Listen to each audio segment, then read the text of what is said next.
अस्सलाम वालेकुम everyone. Today our topic of discussion is lung volumes and capacities. Lung में हमारे पास 4 वॉल्यूम्स हैं और 4 ही कैपेसिटीज़ हैं और इसको हम मेजर करते हैं स्पायरोमीटर से और इसकी ग्राफिकल रिप्रेजेंटेशन को हम कहते हैं स्पायरोग्राम। सबसे पहले हम देख लेते हैं लंग के वॉल्यूम्स। ये स्पायरोग्राम है। इसमें ये जो स्मॉल वेव्स नज़र आ रही हैं ये है, इसको हम बोलते हैं टाइडल वॉल्यूम। जो हम नॉर्मली लंग में एयर लेकर जा रहे होते हैं इसको हम बोलते हैं टाइडल वॉल्यूम और ये नॉर्मली होता है 500 ml, जो कि ये वीटी से शो किया हुआ है। नेक्स्ट वॉल्यूम जो है वो होता है इंस्पिरेटरी रिजर्व वॉल्यूम। जो हम एक्स्ट्रा एयर जो अंदर लेकर जा रहे हैं उसको हम बोलते हैं इंस्पिरेटरी रिजर्व वॉल्यूम। और जो एक्स्ट्रा एयर हम एक्सहेल करते हैं उसको हम बोलते हैं एक्सपायरेटरी रिजर्व वॉल्यूम। उसके बाद जो लंग में वॉल्यूम बच जाता है उसको हम बोलते हैं रेजिडुअल वॉल्यूम और ये हम स्पायरोमीटर से मेजर नहीं कर सकते क्योंकि ये लंग से बाहर आता ही नहीं है। उसके बाद 4 हमारे पास हैं कैपेसिटीज़। अगर हम फर्स्ट 2 को मिला दें, इंस्पिरेटरी रिजर्व वॉल्यूम और टाइडल वॉल्यूम को मिला देंगे तो ये बन जाएगा इंस्पिरेटरी कैपेसिटी, यानी कि जो आप नॉर्मल एक्सहेलेशन के बाद भी ब्रीथ कर पा रहे हैं उसको हम बोलते हैं इंस्पिरेटरी कैपेसिटी। उसके बाद अगर हम फर्स्ट 3 वॉल्यूम्स को मिला दें तो ये हो जाएगी वाइटल कैपेसिटी। इसमें क्या होगा कि मैक्सिमम इंस्पिरेशन के बाद जो मैक्सिमम एक्सपिरेशन हम करेंगे उसको हम कहेंगे वाइटल कैपेसिटी। उसके बाद अगर हम लास्ट 2 वॉल्यूम्स को मिला दें, एक्सपिरेटरी रिजर्व वॉल्यूम और रेजिडुअल वॉल्यूम, तो ये वो वॉल्यूम ऑफ लंग्स होगा जो कि नॉर्मल एक्सपिरेशन के बाद बच जाएगा लंग्स में, तो इसको हम बोलते हैं फंक्शनल रेजिडुअल कैपेसिटी। और अगर हम चारों कैपेसिटीज वॉल्यूम्स को मिला दें तो ये बन जाएगी टोटल लंग कैपेसिटी। अब ये एमसीक्यू आता होता है कि हम रेजिडुअल वॉल्यूम को नहीं मेजर कर सकते स्पायरोमीटर से और जिन कैपेसिटीज़ में रेजिडुअल वॉल्यूम आता है उनको भी नहीं मेजर कर सकते, जैसे कि फंक्शनल रेजिडुअल कैपेसिटी और टोटल लंग कैपेसिटी। उसके बाद आ जाता है वर्क ऑफ ब्रीदिंग, यानी कि जो हम एनर्जी यूज़ करें इनहेलेशन और एक्सहेलेशन के लिए उसको हम वर्क ऑफ ब्रीदिंग कहते हैं।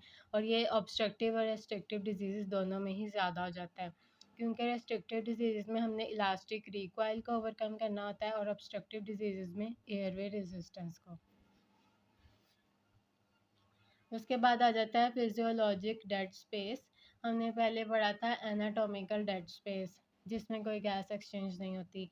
और अब अगर हम एनाटॉमिकल और एल्वुलर डेड स्पेस को मिला देंगे तो वो बन जाएगी फिजियोलॉजिकल डेड स्पेस। और नॉर्मली ये दोनों इक्वल होती हैं क्योंकि सारी जो एल्वेलाई है वहाँ से गैस एक्सचेंज हो रही होती है। अब किसी भी रीज़न की वजह से वेंटिलेशन परफ्यूजन मिसमैच हो गया तो सपोज़ इस एल्वेलाई में जो है वो गैस एक्सचेंज नहीं हो रही, तो ये भी as a functional dead space काम करेगी और इस केस में फंक्शनल जो डेड स्पेस है वो ज़्यादा हो जाएगी as compared to anatomical dead space. और ये सबसे ज़्यादा जो एल्वुलर डेड स्पेस है वो लंग के एपेक्स में मिलती है हमें। उसके बाद आ जाता है मिनट वेंटिलेशन, यानी कि जो 1 मिनट में हम अपने लंग्स में एयर लेकर जा रहे हैं उसको हम कहते हैं मिनट वेंटिलेशन और 1 मिनट में जो एल्वेलाई में लंग्स एयर जा रही है उसको हम कहते हैं एल्वुलर वेंटिलेशन। उसके बाद इलास्टिक रिक्वाइल, यानी कि जो लंग्स की नेचुरल टेंडेंसी है कि they want to collapse inward और चेस्ट जो है वो आउटवर्ड जाना चाहती है, तो इसको हम बोलते हैं इलास्टिक रिक्वाइल। अब नॉर्मली क्या होता है कि एटमॉस्फेयर का और एल्वेलाई का प्रेशर सेम होता है, यानी कि 0, और प्लूरा का प्रेशर होता है -5। तो जब इंस्पिरेशन होनी होती है डायफ्राम कॉन्ट्रैक्ट करता है, एल्वेलाई का प्रेशर -1 हो जाता है और air high to low pressure अंदर आ जाती है। और जब एक्सपिरेशन होनी होती है तो इलास्टिक रिक्वाइल होता है, यहाँ पे +1 प्रेशर जाता है और एयर जो है वो बाहर चली जाती है। उसके बाद कैपेसिटेंस क्या होती है कि कैपेसिटेंस होती है चेंज इन वॉल्यूम और चेंज इन प्रेशर। अगर थोड़ा सा प्रेशर चेंज करने से वॉल्यूम बहुत ज़्यादा चेंज हो रहा है तो हम कहेंगे कि कैपेसिटेंस इसकी बहुत ज़्यादा है, यानी कि lungs are easy to fill. और ये होता है ओल्डर एडल्ट्स में और एम्फाइसीमा में। और अगर बहुत ज़्यादा प्रेशर चेंज करने से वॉल्यूम बहुत कम चेंज हो रहा है तो हम कहेंगे कि कंप्लायंस कम है, यानी कि lungs are difficult to fill, और ये होता है पल्मोनरी फाइब्रोसिस या निमोनिया में। उसके बाद जो कर्व्स होती हैं इंस्पिरेशन और एक्सपीरेशन की, वो डिफरेंट पाथ फॉलो करती हैं, जिसको हम कहते हैं हिस्टैरिसीस। और ये इस वजह से होता है क्योंकि इंस्पिरेशन में जो है ना सरफेस टेंशन को भी ओवरकम करना होता है, तो इस वजह से इनका पाथवे डिफरेंट बनता है। उसके बाद आ जाता है हमारे पास पल्मोनरी सर्कुलेशन। अब नॉर्मली सिस्टेमिक सर्कुलेशन में क्या होता है कि जब जब भी पार्शियल प्रेशर ऑफ ऑक्सीजन कम होगा तो वेजोडाइलेशन हो जाएगी, लेकिन पल्मोनरी सर्कुलेशन में से ऑपोजिट होता है, यानी अगर पार्शियल प्रेशर ऑफ ऑक्सीजन कम हुआ है ना तो वेजोडाइलेशन हो जाएगी, सॉरी वेजो कंस्ट्रिक्शन हो जाएगी वहाँ पर, और वहाँ पर ब्लड फ्लो कम हो जाएगा। अब इसमें दो चीज़ें हमारे पास आती हैं, परफ्यूजन लिमिटेड और डिफ्यूजन लिमिटेड। परफ्यूजन लिमिटेड में जो गैसेस हैं वो है कार्बन डाइऑक्साइड, ऑक्सीजन और N2O। और ये जो गैसेस हैं ना वो अर्ली इक्विलिब्रेट कर जाती हैं long the length of capillary. यानी कि सपोज ये एक एल्वेलाई है और ये हमारे पास ब्लड आ रहा है पल्मोनरी आर्टरी में, ठीक है, कैपिलरी में। अब सपोज यहाँ पर 40 है partial pressure of carbon dioxide और ब्लड में 46 है, तो जैसे ही ये यहाँ से मूव करना स्टार्ट करेगी तो फ़ौरन इनकी एक्सचेंज हो जाएगी और फ़ौरन इनका इक्विलिब्रियम हो जाएगा, सारी में फिर ये 40-40 रहेगी। तो यानी कि इसका इक्विलिब्रियम जल्दी आ जाता है। तो ये परफ्यूजन लिमिटेड इसको इसलिए बोलते हैं कि अगर हमने इसको ज़्यादा करना है ना, यानी कि अगर हमने इसकी यहाँ से एक्सचेंज ज़्यादा करवानी है तो परफ्यूजन ज़्यादा करवा देंगे, अगर एक्सचेंज कम करवानी है तो परफ्यूजन कम करवा देंगे। और इसमें जो गैसेज हैं ऑक्सीजन, कार्बन डाइऑक्साइड और N2O। उसके बाद जो डिफ्यूजन लिमिटेड है ना उसमें कभी भी इक्विलिब्रियम अचीव होता ही नहीं है, और ये कार्बन मोनोऑक्साइड में होता है, यहाँ पे oxygen in case of diseases like emphysema और फाइब्रोसिस। इसमें अब कार्बन मोनोऑक्साइड सपोज यहाँ पर 50 पार्शियल प्रेशर है, तो जब इधर आएगी तो फ़ौरन हीमोग्लोबिन के साथ कंबाइन करेगी, जिसकी वजह से यहाँ पर इसका पार्शियल प्रेशर ज़ीरो हो जाएगा। यानी कि जितनी भी हम कार्बन मोनोऑक्साइड दें इसका प्रेशर ज़ीरो ही रहना है, ये कभी इक्विलिब्रियम में नहीं आती। तो इस वजह से हम कहते हैं कि ये डिफ्यूजन लिमिटेड है, यानी कि अगर एक्सचेंज को ख़त्म करना है तो सिंपली हम इसको डिफ्यूजन को ही ख़त्म कर देंगे। उसके बाद ये है कि ऑक्सीजन की डिफ्यूजन स्लो होती है और कार्बन डाइऑक्साइड की जल्दी होती है। इस वजह से अगर डिफ्यूजन लिमिटेशन हुई है तो हाइपोक्सिया पहले होगा और हाइपरकैप्निया बाद में होगा। उसके बाद ये पल्मोनरी वास्कुलर रेजिस्टेंस का फॉर्मूला है कि पल्मोनरी आर्टरी में से लेफ्ट एट्रियम का प्रेशर जो है माइनस करके कार्डियक आउटपुट से हम डिवाइड कर देंगे, और लेफ्ट एट्रियम के प्रेशर को हम पल्मोनरी कैपिलरी वेज प्रेशर भी बोलते हैं। उसके बाद है वेंटिलेशन परफ्यूजन मिसमैच।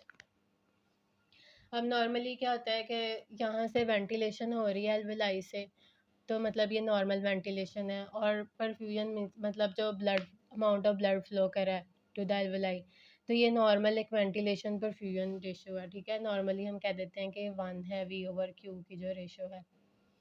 अब लंग्स को हमने ना तीन तीन जोन में डिवाइड किया हुआ है। जैसे कि सबसे पहले अगर हम देखें तो ब्लड फ्लो है ना, और जो वेंटिलेशन है वो बेस पर ज़्यादा होती है, यहाँ पर ब्लड फ्लो भी ज़्यादा होता है और वेंटिलेशन भी ज़्यादा होती है, क्यों, बिकॉज ऑफ द ग्रेविटी।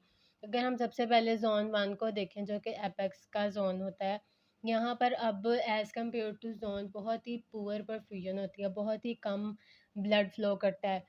यहाँ पर वेंटिलेशन भी कम होती है बट परफ्यूजन बहुत ही ज़्यादा पुअर होती है।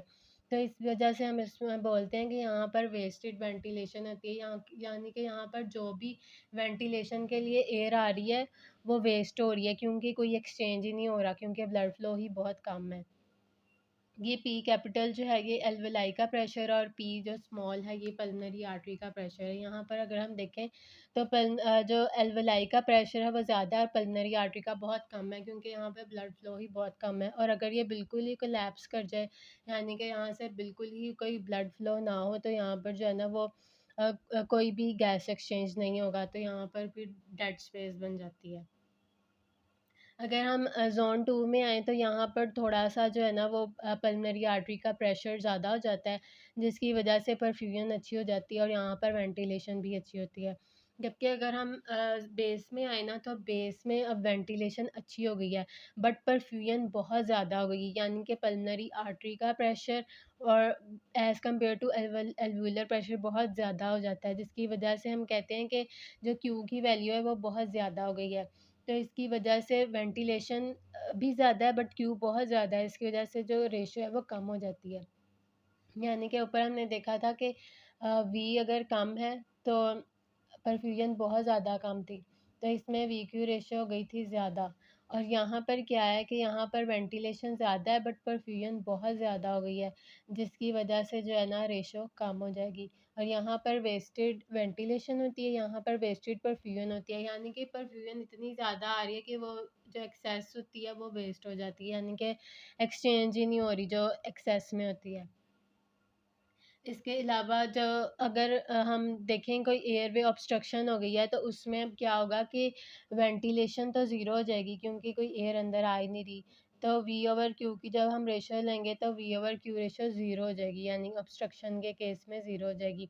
और अगर हम यहाँ देखें कि अगर ब्लड फ्लो की ऑब्स्ट्रक्शन हो जाए, जैसे कि एस्पायरेशन सॉरी एम्बोलिज्म में होता है, तो वी ओवर जो है ज़ीरो हो जाएगा, यानी परफ्यूजन बिल्कुल ही ख़त्म हो गई है, तो फिर इनकी रेशो जो है तो इनफिनिट आ जाएगी। और इसको हम फिर बोलते हैं फिजियोलॉजिक डेड स्पेस। और जब ये वी क्यू रेशो ज़ीरो हो जाएगी तो इसको हम बोलते हैं कि शंट बन गया है। और ये होती है in case of the foreign body aspiration. उसके बाद एल्वुलर गैस एक्सचेंज है, इसको हम यूज़ करते हैं to approximate the partial pressure of oxygen in alveoli. इसका बस फार्मूला देख लेना।